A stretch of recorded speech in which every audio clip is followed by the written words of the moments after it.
उदयपुर के railway station पर कई सारी दुकानें थीं और ये सारे लोग पास के गांव के ही लोग थे।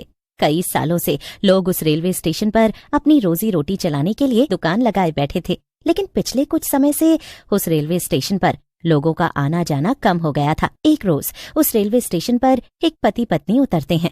अरे भाई सुनो जरा, ये दौलतपुर गांव का रास्ता किधर से जाता है? अरे बेटा, इसे रास्ता वास्ता नहीं पता, और यहाँ दौलतपुर गांव तो है, लेकिन आपको अभी वहाँ के लिए कोई साधन नहीं मिलेगा, इसीलिए आपको इसी रेलवे स्टेशन पर रुकना होगा। सुनिए जी, मैं यहाँ रुकने वाली बिल्कुल भी नहीं हूँ। क्या हम पूरी रात इस रेलवे स्टेशन पर बिताएंगे? आपको अपने रिश्तेदारों के घर आने से पहले पूरी जानकारी तो लेनी चाहिए थी ना। यहाँ से कितनी दूर है दौलतपुर, आप वही बता दीजिए। यहाँ से आधा घंटे का रास्ता है, लेकिन अभी जाना ठीक नहीं है। हम लोग पास के गांव के ही रहने वाले हैं। आप हमारी बात मानिए, यही स्टेशन पर रात बिता लीजिए, कल सुबह चले जाइएगा।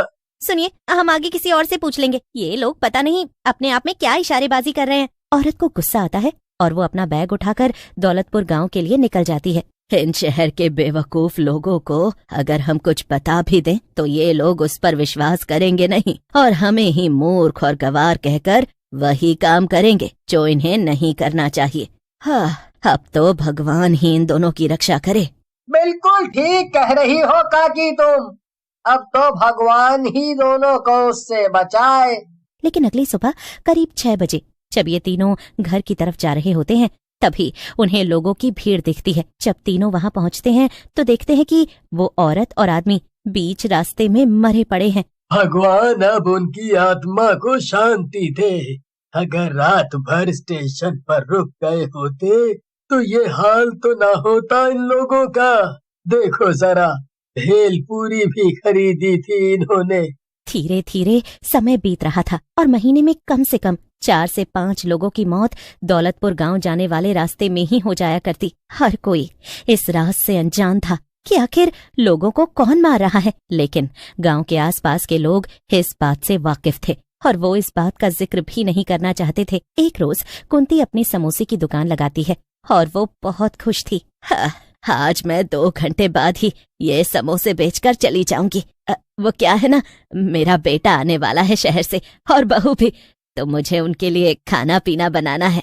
अरे क्या बात है काकी, आज बता रही हो कि उमेश भैया आने वाले हैं। देख रहे हो ना काका, आज तो कुंती काकी के चेहरे से मुस्कुराहट ही नहीं जा रही। क्या बात है काकी, ऐसे ही हंसती रहा करो, अच्छी लगती हो। बिल्कुल कुंती, ऐसे ही हंसती रहा करो। कुंती कुछ देर बाद ही समोसे बेचकर अपने घर चली जाती है। अब उस रेलवे स्टेशन पर कुछ देर बाद करीब शाम के 7 बजे एक औरत और आदमी उतरते हैं जो दौलतपुर गांव के रास्ते अपने गांव का सफर तय करते हैं। कैसा गांव है आपका? पहली बार मैं अपने ससुराल जा रही हूँ, वो भी पैदल। इतने रिक्शे वाले ऑटो वाले यहाँ खड़े हैं, लेकिन कोई भी दौलतपुर गांव से होकर नहीं जाना चाह रहा। लेकिन मुझे दौलतपुर गांव इसलिए भी जाना है क्योंकि मैं अपने दोस्त से मिलते हुए अपने घर जाऊंगा। चलो कोई बात नहीं, कुछ दूरी पर ही अपना गांव है।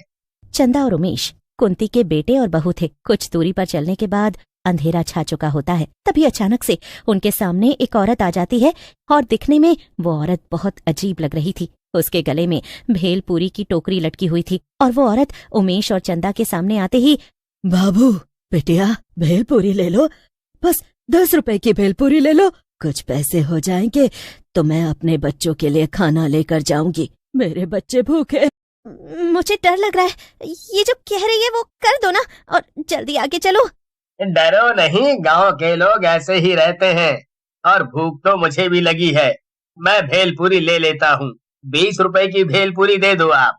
उमेश और चंदा उस औरत से 20 रुपए की भेलपूरी ले लेते हैं और जैसे ही वो दोनों भेलपूरी खाते हैं वैसे ही उनका दम घुटने लगता है और वहाँ वो औरत ये देखकर जोर जोर से हंसने लगती है और अपने असली रूप में आ जाती है। दरअसल वो एक चुड़ैल थी।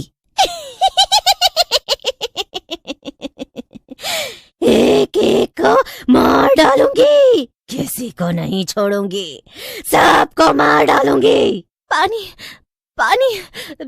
चुड़ैल जोर जोर से हंस रही होती है और उमेश और चंदा नीचे जमीन पर गिरकर अपने गले को पकड़कर चीख चिल्ला रहे होते हैं। कुछ देर बाद वो चुड़ैल उन दोनों को मार देती है और अगली सुबह कुंती को इस बात की खबर लगती है कि उसके बेटे और बहू को भेलपूरी बेचने वाली चुड़ैल ने मार डाला। हे भगवान!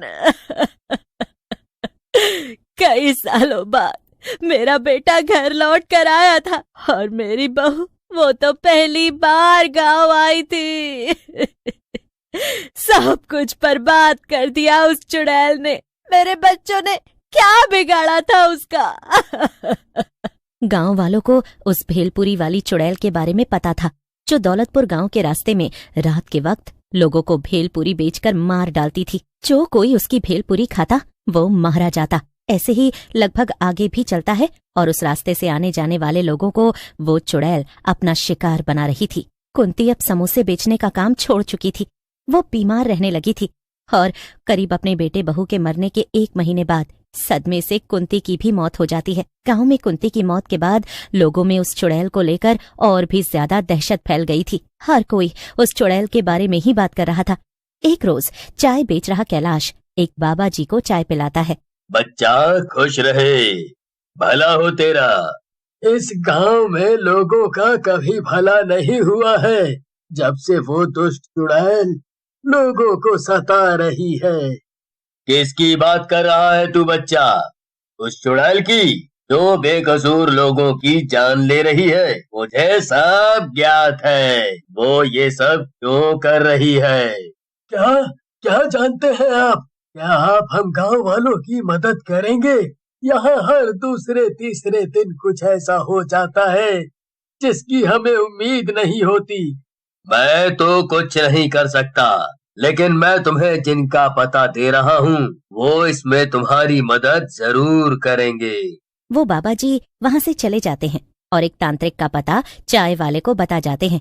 अगले दिन चाय वाला और नंदू उस तांत्रिक बाबा के पास पहुंचकर उसे सारी बातें बताते हैं। तांत्रिक भी अब उस चुड़ैल को अपने वश में करने के लिए गांव पहुंचता है और एक बड़ी पूजा के साथ उस चुड़ैल को अपने बस में करने के लिए मंत्रों के उच्चारण के साथ वहां उपस्थित करता है। और कुछ देर बाद वो चुड़ैल वहां प्रकट भी हो जाती है। तुम गांव वाले मूर्ख हो, सबके सब मारे जाओगे, सबके सब मारे जाओगे मेरे हाथों। भूल गए वो दिन जब इस गांव की एक औरत और एक लड़के ने मुझे सिर्फ इसलिए मार डाला क्योंकि मेरे पास सिर्फ 500 रुपए थे जो मैंने भेलपूरी बेचकर पूरे दिन में कमाए थे। लेकिन जब मैं घर जा रही थी तो उन्होंने मेरा रास्ता रोका, मुझसे मेरे पैसे छीन लिए और जब मैं चिल्लाने लगी तो मेरी जान ले ली। जितना दुख मुझे अपनों से दूर होकर हुआ उतना ही दुख मैं तुम सबको दूंगी, सबको मार डालूंगी।